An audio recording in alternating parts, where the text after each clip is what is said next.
Daily current affairs analysis UPSC civil service എക്സാമിനെ സംബന്ധിച്ച് വളരെ വളരെ ഇമ്പോർട്ടൻ്റ് ആണ്.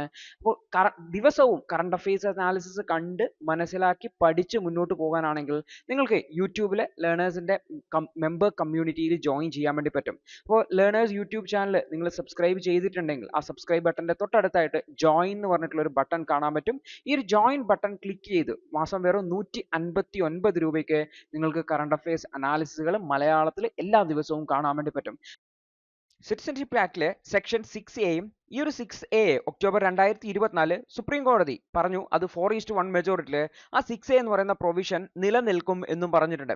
അപ്പോൾ എന്താണ് ഈ ഒരു 6A എന്ന് പറയുന്ന പ്രൊവിഷൻ, എന്താണ് ഇതുമായി ബന്ധപ്പെട്ടുള്ള ആർട്ടിക്കിൾ വന്നിട്ടുള്ളത്, എന്താണ് ഇത് എങ്ങനെയാണ് ആസാം പോലുള്ള സംസ്ഥാനങ്ങളെ ബാധിക്കുന്നത് എന്നാണ് നമ്മൾ മനസ്സിലാക്കുന്നതായിട്ടുള്ളത്. അതായത് ഒക്ടോബർ 2024 സിറ്റിസൺഷിപ്പ് ആക്ടിലെ സെക്ഷൻ 6A എന്ന് പറയുന്ന പ്രൊവിഷനെ സുപ്രീം കോടതി ഭരണഘടന അനുസൃതമാണ്, കോൺസ്റ്റിറ്റ്യൂഷണലി വാലിഡ് ആണെന്ന് പറഞ്ഞിട്ടുണ്ടായിരുന്നു. അതായത് എന്താ ഈ 6A എന്ന് പറയുന്ന പ്രൊവിഷൻ? 6A എന്ന് പറയുന്ന പ്രൊവിഷൻ എന്ന് വെച്ചാൽ 1971 മാർച്ച് 25 മുൻപേ ബംഗ്ലാദേശിൽ നിന്നും അന്നത്തെ പാകിസ്ഥാനിൽ നിന്നും ഇന്ത്യയിലേക്ക് വന്നിട്ടുള്ള ആൾക്കാർക്ക്, മൈഗ്രൻസ് ആയിട്ടുള്ള ആൾക്കാർ, ആസാമിലേക്ക് വന്നിട്ടുള്ള ആൾക്കാർക്ക് സിറ്റിസൺഷിപ്പ് അതായത് ഇന്ത്യൻ പൗരത്വം നൽകുന്നതിനെ അനുകൂലിക്കുന്നതാണ്, പൗരത്വം നൽകാം എന്ന് പറയുന്നതാണ് ഈ ഒരു 6A എന്ന് പറയുന്ന പ്രൊവിഷൻ. അപ്പം നിങ്ങൾ ചിലപ്പോൾ ശ്രദ്ധിക്കുന്നുണ്ടാവും എന്താണ് ഈ ഒരു പെർട്ടിക്കുലർ ഡേറ്റ് എന്നുള്ളത്. ഈ ഡേറ്റ് എന്ന് പറഞ്ഞാൽ ഇന്ത്യ പാകിസ്ഥാൻ യുദ്ധം തുടങ്ങിയ ഡേറ്റ് ആണ്. അതായത് ഇതിനെ നമ്മൾ ബംഗ്ലാദേശ് വാർ എന്നാണ് നോർമലി വിളിക്കാറുള്ളത്. കാരണം ഈ ഈസ്റ്റ് പാകിസ്ഥാൻ എന്ന് വിളിക്കുന്നത് ബംഗ്ലാദേശ് ആണ്. നേരത്തെ പാകിസ്ഥാൻ വെസ്റ്റ് പാകിസ്ഥാനും ഈസ്റ്റ് പാകിസ്ഥാനായിരുന്നു. ആ ഈസ്റ്റ് പാകിസ്ഥാൻ ബംഗ്ലാദേശ് ലിബറേഷൻ വാർ എന്നൊക്കെ പറയാം. ഈ ഒരു യുദ്ധം ഇന്ത്യയും പാകിസ്ഥാനും തമ്മിൽ ഈ ഒരു യുദ്ധം തുടങ്ങുമ്പോൾ അല്ലെങ്കിൽ ഈ ഒരു ബംഗ്ലാദേശ് യുദ്ധം തുടങ്ങുന്ന സമയത്ത് അവിടെ നിന്നും ബംഗ്ലാദേശിൽ നിന്നും ഒരുപാട് ആൾക്കാർ അവിടെ നിന്ന് ഇന്ത്യയിലേക്ക് മൈഗ്രേറ്റ് ചെയ്തിട്ടുണ്ട്. ആ മൈഗ്രേഷനെ അഡ്രസ് ചെയ്യുക എന്നുള്ള ഉദ്ദേശത്തോടു കൂടിയാണ് അതിനു മുന്നേ ഇന്ത്യയിലുള്ള ആൾക്കാർക്ക് സിറ്റിസൺഷിപ്പ് കൊടുക്കാം എന്ന രീതിയിൽ ഈ ഒരു പ്രൊവിഷൻ പറഞ്ഞിട്ടുള്ളത്. അപ്പോൾ സുപ്രീം കോടതി കോൺസ്റ്റിറ്റ്യൂഷണൽ ആയിട്ട് പരിശോധിച്ചു, ഭരണഘടനാ അനുസൃതമാണ് ഈ ഒരു പ്രൊവിഷൻ, അതൊരു പ്രശ്നമില്ല. പക്ഷേ ഈ ഒരു ഭരണഘടനാ അനുസൃതമാണ് ഈ പ്രൊവിഷൻ എങ്കിൽ പോലും ഇത് ആസാമിന്റെ ഡെമോഗ്രഫിയിലും അവിടുത്തെ കൾച്ചറൽ ഐഡന്റിറ്റിയിലൊക്കെ വളരെ സിഗ്നിഫിക്കൻ്റ് ആയിട്ടുള്ള ഇമ്പാക്റ്റ് ഉണ്ടാക്കിയിട്ടുണ്ട് എന്നുള്ളതാണ് ഓതർ ഇവിടെ ഹൈലൈറ്റ് ചെയ്യുന്നതായിട്ടുള്ളത്. ഇന്ത്യൻ ഭരണഘടന പ്രകാരം ആർട്ടിക്കിൾ 14 പ്രകാരം കോടതി ആസാമിനെ നമ്മൾ നോക്കേണ്ട കാര്യം, ആസാമിനെ ഒരു ഡിഫറൻ്റ്ലി ആയിട്ട് ട്രീറ്റ് ചെയ്യുന്നു, ഒരു സ്മോളർ പോപ്പുലേഷൻ എന്ന രീതിയിൽ ട്രീറ്റ് ചെയ്യുന്നു എന്ന രീതിയിലാണ് പറഞ്ഞത്. പക്ഷേ അത് ആർബിട്രറി ആണെന്നാണ് പറയുന്നത്. കാരണം ആർബിട്രറി ആണെന്ന് പറയാൻ കാരണം എന്ന് വെച്ച് കഴിഞ്ഞാൽ അവിടുത്തെ ബോർഡർ സ്റ്റേറ്റ്സുമായി ബന്ധപ്പെട്ടൊക്കെ നോക്കുമ്പോൾ വെസ്റ്റ് ബംഗാളൊക്കെ വലിയ സംസ്ഥാനമാണ്, പോപ്പുലേഷൻ കൂടുതലാണ്. പക്ഷെ ആസാം വലിയ സംസ്ഥാനമാണ്, പക്ഷെ എന്താണ് പോപ്പുലേഷൻ കുറവാണ്. അതുകൊണ്ട് തന്നെ കുറച്ച് ആൾക്കാർ അധികം വന്നു കഴിഞ്ഞാലും അവിടുത്തെ ഡെമോഗ്രഫി ചേഞ്ച് ആവില്ല എന്നുള്ളൊരു ജസ്റ്റിഫിക്കേഷൻ കോടതിയുടെ ഭാഗത്തുണ്ടായിരുന്നു. അപ്പോൾ അവിടെ ഓർത്തു വെക്കേണ്ട കാര്യം എന്ന് വെച്ചാൽ അവിടെ ആർട്ടിക്കിൾ 14 വയലേഷൻ ഉണ്ട്. എല്ലാവരെയും തുല്യരായിട്ടല്ല പരിഗണിക്കുന്നത്. അതായത് സൈസും പോപ്പുലേഷൻ അനുസരിച്ച് വ്യത്യസ്തമായിട്ട് പരിഗണിക്കുന്നു എന്നുള്ളത് ശരിയായിട്ടുള്ളതല്ല എന്നാണ് ഓതർ പറയുന്നതായിട്ടുള്ളത്.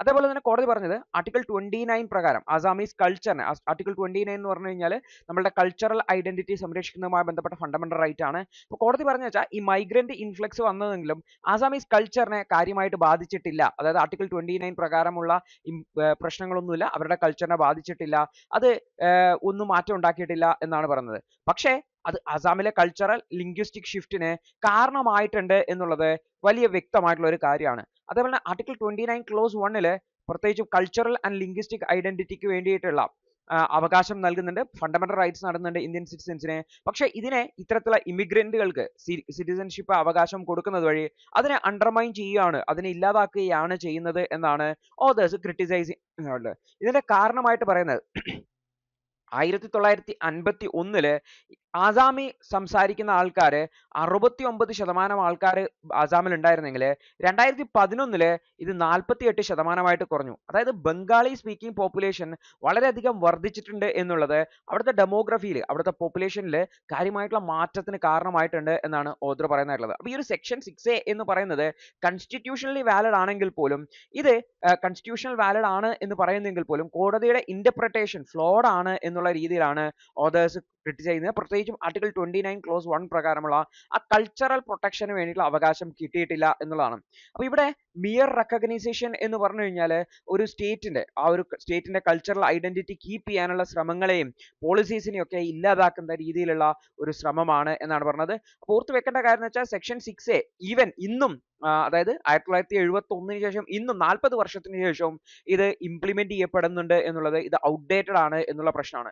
അപ്പൊ ഇൻ കേസ് ഇതുമായി ബന്ധപ്പെട്ട എന്തെങ്കിലും വയലേഷൻ ഉണ്ടെങ്കിൽ, ആർക്കെങ്കിലും പ്രശ്നങ്ങൾ ഉണ്ടെങ്കിൽ അതിന് വേണ്ടിയിട്ട് സെപ്പറേറ്റ് ആയിട്ടുള്ള ഫോറിൻ ട്രൈബ്യൂണൽ ഒക്കെ ഉണ്ടാക്കിയിട്ടുണ്ട്. അപ്പൊ സെക്ഷൻ 6A ക്ലോസ് 3 പ്രകാരം ഇത്തരത്തിൽ ഈ ഒരു ഏതെങ്കിലും ഒരു വ്യക്തി ഇല്ലീഗൽ ഇമിഗ്രന്റ് ആണ് എന്നൊക്കെ തോന്നുവാണെങ്കിൽ അവർക്കെതിരെ അവർക്ക് ഫോറിനേഴ്സ് ട്രൈബ്യൂണൽ അവരെ പുറത്താക്കാൻ ശ്രമിക്കാം, അവരെ ഫോറിനേഴ്സ് ട്രൈബ്യൂണലിലേക്ക് കൊണ്ടുവരും. ഇത് ഫോറിനേഴ്സ് ട്രൈബ്യൂണലിൽ ഒരുപാട് ഇഷ്യൂ ഉണ്ടാക്കുന്നുണ്ട്. ഫോറിനേഴ്സ് ട്രൈബ്യൂണലിൽ ലക്ഷക്കണക്കിന് കേസുകൾ കെട്ടിക്കിടക്കുന്നുണ്ട്.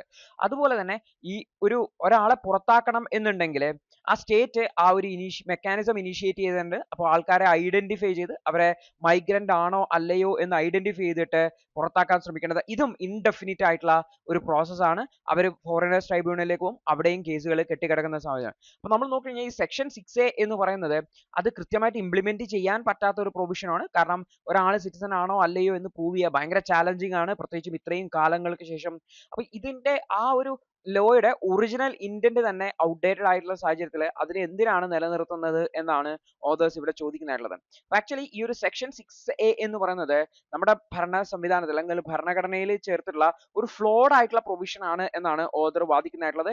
ഇത് ആസാമിന്റെ ഇൻഡിജിനിയസ് ആയിട്ടുള്ള പോപ്പുലേഷനിലെ വളരെ നെഗറ്റീവ് ആയിട്ടുള്ള ഇമ്പാക്ട് ഉണ്ടാക്കും എന്നും ഓതേഴ്സ് ഹൈലൈറ്റ് ചെയ്യാൻ വേണ്ടി ശ്രമിക്കുന്നുണ്ട് എന്ന് ഓർത്തു. അപ്പൊ ഇവിടെ കോടതിയുടെ ഉത്തരവിനെ വളരെ ക്രിട്ടിക്കലി ഇവാലുവേറ്റ് ചെയ്യുന്ന ഒരു ആർട്ടിക്കിൾ ആണ്. ആ ഒരു കാഴ്ചപ്പാടിലൂടെ തന്നെ നോക്കിക്കാണാൻ വേണ്ടി ശ്രമിക്കുക എന്നുള്ളതാണ്. ഒരു ക്രിട്ടിക്കൽ ഇവാലുവേഷൻ ആണ് എന്നുള്ള രീതിയിൽ നോക്കിക്കാണുക.